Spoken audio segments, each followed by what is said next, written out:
నేనెవరినో నేనేమిటో ఎందుకింత ప్రేమ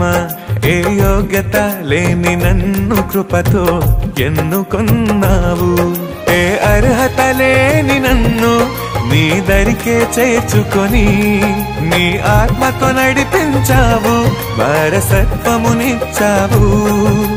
తండ్రి నా దేవా